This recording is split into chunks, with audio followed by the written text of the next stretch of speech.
नमस्कार, जोहार झारखंड में आपका स्वागत। मैं राहुल ओझा आपके साथ। बड़ी खबर रांची से है, जहां फिर एक बार मंदिर में प्रतिमा खंडित की गई है। रांची के बुढ़मू में 3 मंदिरों की प्रतिमा को खंडित करने का आरोप बदमाशों पर लगा है। घटना के बाद इलाके में तनाव का माहौल है, जिसके बाद काफी संख्या में लोग सड़क पर उतर आए हैं। घटना बुढ़मू थाना क्षेत्र के उमेडंडा इलाके में हुई है। यहाँ शिवालय के साथ बजरंगबली और भगवती मंदिर की प्रतिमा को भी नुकसान पहुंचाया गया है। घटना के बाद तनाव को देखते हुए इलाके में बड़ी संख्या में पुलिस बल को तैनात किया गया है। वहीं आक्रोशित लोगों को भी समझाने बुझाने में पुलिस प्रशासन की टीम जुटी हुई है। बता दें कि इससे पहले भी रांची में इस तरह की घटना कई बार हो चुकी है। इसके बाद भी धार्मिक स्थलों की सुरक्षा को लेकर प्रशासन की तरफ से कोई ठोस कदम नहीं उठाए गए हैं।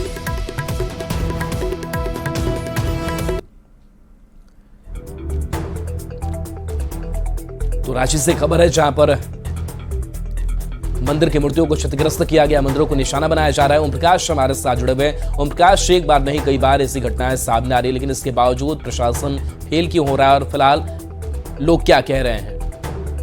साल आउट से जिस तरह से ये घटना घटी है, देर रात की ये घटना है। पहले सुबह जब इसकी जानकारी मिली तो पूरे इलाके के लोग एकत्रित हो गए हैं और उमेडंडा और बुढ़मू का जो मार्ग है उसे पूरी तरह से जाम कर दिया। हालांकि पुलिस प्रशासन के द्वारा लगातार आश्वासन दिए जा रहे हैं कि इस मामले में जो भी दोषी लोग हैं उनके खिलाफ कड़ी कार्रवाई की जाएगी, लेकिन लोग जो हैं वो अब आरोपियों की गिरफ्तारी की मांग पर अड़े हुए हैं। बता दें कि इससे पूर्व भी इस तरह की कई घटनाएं हो चुकी हैं, चाहे वो रातू का इलाका हो, मांडर का इलाका हो।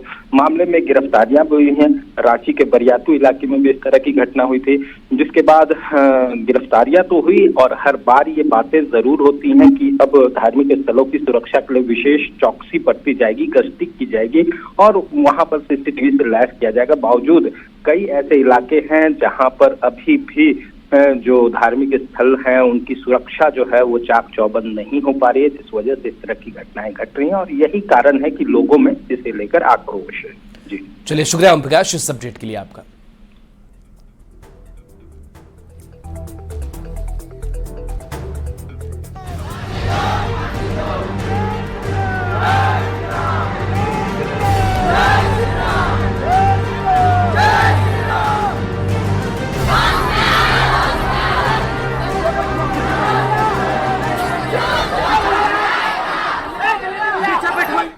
झारखंड में आज राज्यसभा चुनाव के लिए नामांकन किया जाएगा। बता दें कि महागठबंधन और जेएमएम की तरफ से सरफराज अहमद उम्मीदवार बनाए गए हैं। वहीं बीजेपी ने प्रदीप वर्मा के नाम का ऐलान किया है। इस मौके पर पूरी जानकारी दे रहे हैं हमारे संवाददाता गौरव झा। झारखंड में राज्यसभा के खाली हो रहे 2 सीटों पर आज नामांकन की पर्ची भरी जाएगी। उस नामांकन की पर्ची में जहां भाजपा की ओर से प्रदीप वर्मा का नाम भेजा जा रहा है, तो वहीं गठबंधन की ओर से सरफराज अहमद का नाम सर्वसम्मति से कल निर्णय लिया गया है कि सरफराज अहमद जो है वो अपनी पर्ची भरेंगे। इन 2 नामों के अलावा एक और नाम की चर्चा झारखंड की राजनीति में खूब हो रही है और वह है हरिहर महापात्रा। हरिहर महापात्रा की बात करें तो हरिहर महापात्रा स्पाइस जेट में अपना स्टैक रखते हैं। इसके अलावा उनकी पत्नी ने राज्यसभा का चुनाव पहले लड़ा है और उन्होंने भी झारखंड में पर्ची खरीदी है। तो अब देखना होगा कि क्या हरिहर महापात्रा भी इस चुनाव में अपनी भागीदारी निभाते हैं या फिर सिर्फ 2 ही उम्मीदवार, एक भाजपा की ओर से और एक गठबंधन की ओर से होता है। अगर इस चुनाव की हम बात करें तो इस चुनाव की प्रक्रिया इस वजह से शुरू हो रही है क्योंकि झारखंड में 2 राज्यसभा की सीटें खाली हो रही है। उन 2 राज्यसभा सीटों की बात करें तो एक समीर उरांव का जगह, दूसरा धीरज साहू का जगह। समीर उरांव को कार्यकाल और धीरज साहू का कार्यकाल 3 मई के दिन खत्म होने वाला है। इससे पहले ही समीर उरांव को भाजपा ने लोकसभा चुनाव के लिए भी अपना कैंडिडेट घोषित कर दिया है। इसके अलावा धीरज साहू का भी कार्यकाल खत्म हो जाएगा। जब धीरज साहू का कार्यकाल खत्म होगा तो झारखंड मुक्ति मोर्चा यानी गठबंधन की ओर से झारखंड मुक्ति मोर्चा ने अपना कैंडिडेट देने का निर्णय लिया है और उनका नाम सरफराज अहमद है। सरफराज अहमद की बात करें तो सरफराज अहमद ने झारखंड की राजनीति की है और झारखंड में गांडे से वो विधायक रहे हैं। विधायकी करने के बाद उन्होंने इसी साल दिसंबर के महीने में अपनी विधायकी से इस्तीफा दिया। इस्तीफा देने के बाद कयास ये लगाए जा रहे थे कि उन्हें यहां से राज्यसभा भेजा जा सकता है या उनके परिवार से किसी को भेजा जा सकता है, लेकिन अब यह स्पष्ट हो गया है कि सरफराज अहमद को यहां से राज्यसभा भेजा जा रहा है। दूसरा, अगर भाजपा की बात करें तो भाजपा की ओर से जिन नामों की चर्चा आई है या जिन्हें भाजपा ने अपना उम्मीदवार घोषित किया है, उनका नाम प्रदीप वर्मा है। प्रदीप वर्मा भी भाजपा के अंदर अपनी मजबूत पकड़ रखते हैं, संगठन में कई महत्वपूर्ण जिम्मेदारी निभा चुके हैं और अब उन्हें यह जिम्मेदारी दी गई है कि वो राज्यसभा के लिए जाएं। गौरव झा, न्यूज़ 18, रांची। और इससे पहले सत्ताधारी दल ने सरफराज अहमद के नाम की आधिकारिक घोषणा कर दी। सीएम आवास पर विधायकों की बैठक हुई जिसमें सरफराज अहमद के नाम पर मुहर लगी। इंडी गठबंधन ने सर्वसम्मति से सरफराज को उम्मीदवार बनाया गया। सरफराज अहमद आज अपना नामांकन दाखिल करेंगे। नामांकन पत्र में जेएमएम, कांग्रेस, आरजेडी और माले विधायक प्रस्तावक बने हैं। माले और झामुमो के सभी गठबंधन के साथियों का सर्वसम्मत उम्मीदवार सरफराज अहमद जी हुए हैं। कल वो अपना नामांकन दाखिल करेंगे 11 बजे। क्या अभी विधायक दल के बैठक में तमाम विधायक मौजूद थे? सभी विधायक मौजूद है और कल भी सब विधायक। कितने बजे होगा सुप्रीयो का नामांकन? 11 बजे के बाद। राज्यसभा के लिए नामांकन भरने से पहले इंडी अलायंस के प्रत्याशी सरफराज अहमद ने न्यूज़ 18 से खास बातचीत की। उन्होंने राज्यसभा जाने पर झारखंड से जुड़े मुद्दे उठाने की बात कही। साथ ही बेरोजगारी, बाहरी ताकतों की ओर से झारखंड के लोगों को तंग करने का मुद्दा उठाने पर जोर दिया। सरफराज अहमद से बात की संवाददाता गौरव झा ने। झारखंड में राज्यसभा के 2 सीटों के लिए आज नामांकन की पर्ची भरी जानी है। एक पर्ची जहां भाजपा की ओर से प्रदीप वर्मा का भरा जाएगा, तो वहीं गठबंधन दल की ओर से सरफराज अहमद का नाम दिया गया। इस वक्त सरफराज अहमद हमारे साथ हैं। राज्यसभा जा रहे हैं सर। जिस समय आपने इस्तीफा दिया था उसी समय से कयास ये लग रहे थे कि राज्यसभा जाना है, कैसा ये पल होगा? देखिए, हेमंत सोरेन जो कमिटमेंट करता है वो करता है, ये साबित हुआ। अब चुनाव होगा कि क्या होगा मैं नहीं जानता हूँ। आज नॉमिनेशन है और उसके बाद मैं वहाँ पहुँच गया तो मैं पहले भी लोकसभा में रहा हुआ हूँ। झारखंड की जो दिक्कतें हैं, जो यहाँ की तकलीफ़ है, लोगों की बेरोजगारी है, यहाँ पे जो आक्रमण हो रहा बाहरी ताकतों का, जो बाहर के लोग आकर के यहाँ के लोगों को लूट खसोट में लगे हुए हैं, इन सब की बात उठाई जाएगी। कितने बजे का समय आज जब आप पर्ची भरने? देखिए, हम लोग अल्लाह को मानते हैं, खुदा का बनाया हुआ समय है। कोई फिक्स टाइम नहीं हो कि मुहूर्त निकाल के उस वक्त जाकर नॉमिनेशन दिया। मेरे लिए सब समय बराबर है। गौरव झा, न्यूज़ 18, रांची। बीजेपी प्रदेश कार्यालय में राज्यसभा चुनाव को लेकर बैठक हुई। बैठक के बाद नेता प्रतिपक्ष अमर बावरी ने बताया कि आज विधानसभा में बीजेपी उम्मीदवार प्रदीप वर्मा नॉमिनेशन करेंगे।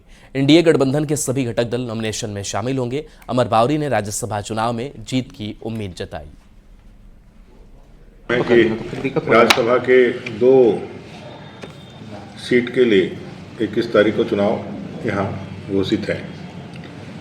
जो संख्या बल है उस संख्या बल के हिसाब से एनडीए के पास एक राज्यसभा की सीट जीतने की ताकत है और जो गठबंधन सरकार में है उसके पास भी एक सीट जीतने की ताकत है। भारतीय जनता पार्टी के केंद्रीय नेतृत्व ने डॉक्टर प्रदीप वर्मा, जो प्रदेश के महामंत्री हैं, कई बार से पार्टी में सक्रिय कार्यकर्ता रहे हैं।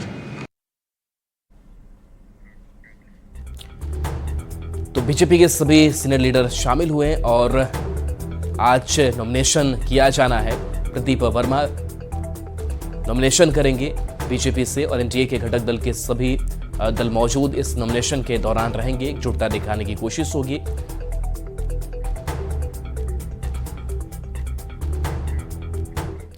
अब आपको बता दें कि आखिर राज्यसभा की 2 सीट के लिए झारखंड में चुनाव क्यों हो रहे हैं। तो झारखंड में खाली हो रही राज्यसभा की 2 सीट जिस पर ये चुनावी प्रक्रिया जो है वो चल रही है। कांग्रेस के धीरज साहू का कार्यकाल खत्म होने के बाद बीजेपी के समीर उरांव लोकसभा प्रत्याशी बने हैं। तो जेएमएम और बीजेपी ने 21 मार्च को प्रत्याशी घोषित किए। राज्यसभा चुनाव के लिए वोटिंग जो है 21 मार्च को होनी है। तो राज्यसभा चुनाव में इंडी अलायंस की ओर से सरफराज अहमद को प्रत्याशी बनाया गया है। जेएमएम से सरफराज अहमद को उम्मीदवार बनाया गया है।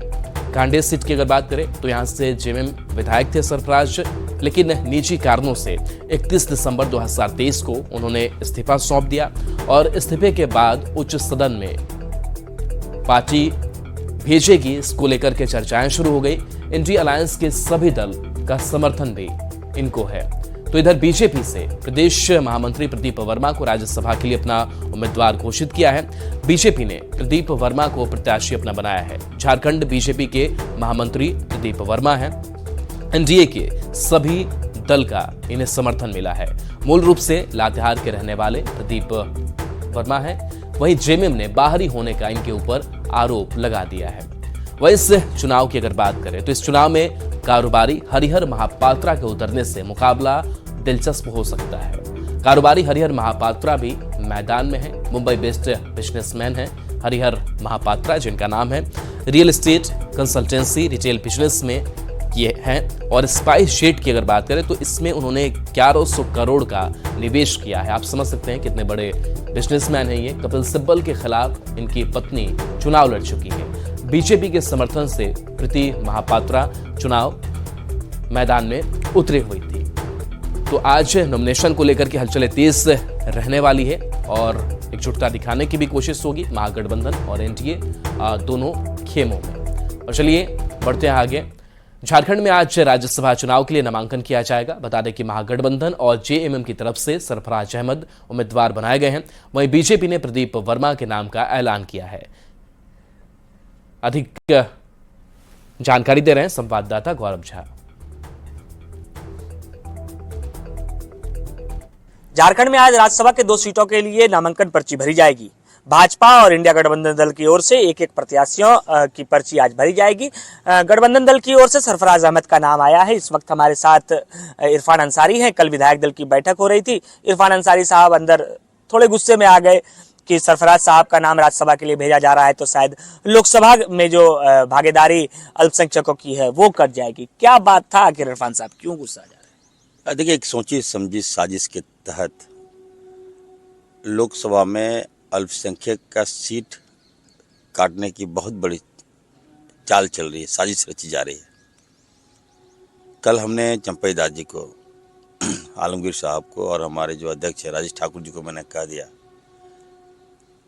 राज्यसभा में जेएमएम के पास पर्याप्त वोट है, वो सिंगल जा सकता है। इसको बेवजह आप लोग जो टैग कर दे रहे हैं कि नहीं हम लोग यूनाइटेड होकर हमको भेज रहे हैं, ये क्या मैसेज देना चाह रहे हैं? कहीं साजिश तो नहीं है ये चाल तो नहीं है कि हमारा लोकसभा की सीट आप छीन लीजिए? सरफराज साहब विधानसभा में अपना इस्तीफा दिए, उसके एवज में उनको वो सीट मिल रहा है। गिफ्ट नहीं, उन्होंने त्याग दे दिया। त्याग के बदले मिला, 1 साल बचा था अभी और इतना बड़ा दिल दिखाए तो उसके एवज में वो सीट उनको मिला है। अब क्या हो रहा है मैं दिखा, साफ मैंने कह दिया, मैं बर्दाश्त नहीं करूंगा इसको। टैग क्यों कर रहे हैं आप क्या दिखाना चाह रहे हैं? एक तो आप बोलिएगा बाद में एक अल्पसंख्यक सीट दे दिए। लोकसभा में हर हाल में एक माइनॉरिटी, एक मुस्लिम को, एक अकलियत को टिकट मिलना चाहिए। आदिवासियों के बाद सबसे बड़ी आबादी हमारे अल्पसंख्यक की है। हम किस मुंह से वोट मांगने जाएंगे? वोट देगा क्या ये लोग? सब नोटा मार देगा, पोलिंग नहीं करेगा। इसलिए मैंने मांग किया है चंपई सोरेन जी से कि आप लोग महागठबंधन का बैठक तो कर रहे हैं, जहां आप लोगों ने बोला, जहां साइन करने बोला हम लोग कर दिए, लेकिन लोकसभा में हम लोग कंप्रोमाइज नहीं करेंगे। बिल्कुल, ये आक्रोश इरफान अंसारी साहब का जायज है, क्योंकि इनका कहना है कि राज्य में जो आदिवासी समुदाय है उसके बाद सबसे अधिक अगर हम जनसंख्या की बात करें तो वो अल्पसंख्यकों की है। और अगर मुसलमानों को टिकट नहीं मिलता है तो इनका स्पष्ट रूप से कहना है कि जो भी उम्मीदवार वहां उतरेंगे उन्हें हार का सामना करना पड़ेगा। गौरव झा, न्यूज़ 18। तो सरफराज अहमद को राज्यसभा का उम्मीदवार बनाने से पहले जब चंपाई सोरेन के और इस बीच दिल्ली से बड़ी खबर है, निर्वाचन आयोग की अहम बैठक से जुड़ी हुई बड़ी खबर। पर्यवेक्षकों के साथ बड़ी बैठक होनी है। तो निर्वाचन आयोग से जुड़ी खबर, 2000 पर्यवेक्षक के साथ बैठक की जानी है। चुनाव की तैयारी को लेकर के ये बैठक काफी महत्वपूर्ण मानी जा रही है। तो दिल्ली से बड़ी खबर, जहां चुनाव को लेकर के कई दिशा निर्देश भी सामने आ सकते हैं। लोकसभा चुनाव को लेकर के यह महत्वपूर्ण बैठक।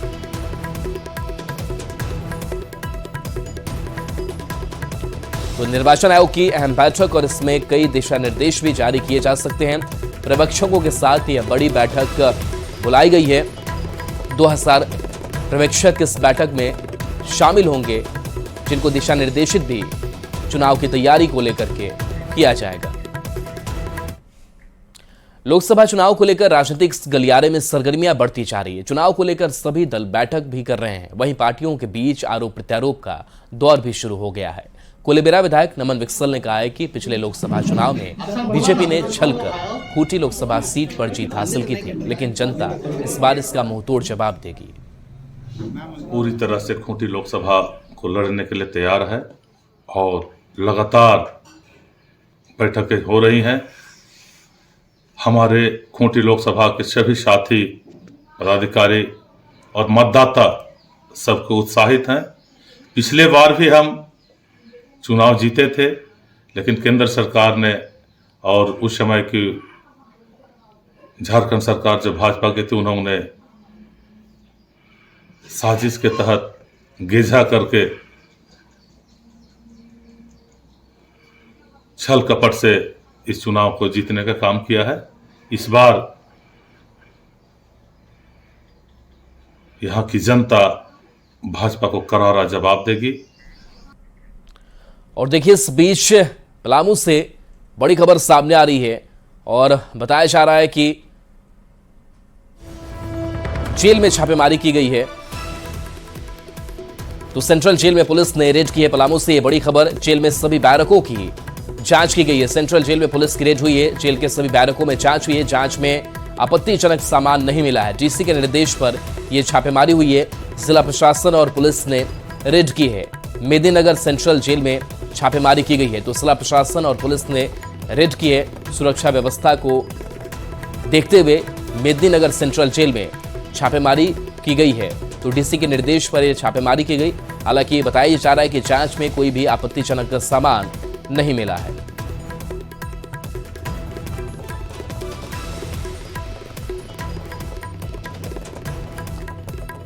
तो पलामू से खबर, जहां पर छापेमारी, और देखिए लातेहार से भी खबर है, जहां पर बड़ी छापेमारी चली। जेल में पुलिस ने छापेमारी की। लोकसभा चुनाव को लेकर के ये रेड किया गया। एसडीएम एसडीपीओ ने छापेमारी की। मौके पर पुलिस बल की तैनाती थी। सभी वार्डों का निरीक्षण किया गया। जेल में आपत्तिजनक सामान बरामद नहीं हुआ है। तो लगातार सुरक्षा व्यवस्था को लेकर के, इलेक्शन को लेकर के ये छापेमारी की जा रही है और सभी वार्डों का निरीक्षण किया गया है। लातेहार की तस्वीर आपको दिखा रहे हैं, जहां पर काफी संख्या में जवान नजर आ रहे हैं और लोकसभा चुनाव को लेकर के जेल में रेड, सुरक्षा व्यवस्था बनी रहे। जेल में हालांकि आपत्तिजनक सामान इस रेड के दौरान बरामद नहीं हुआ।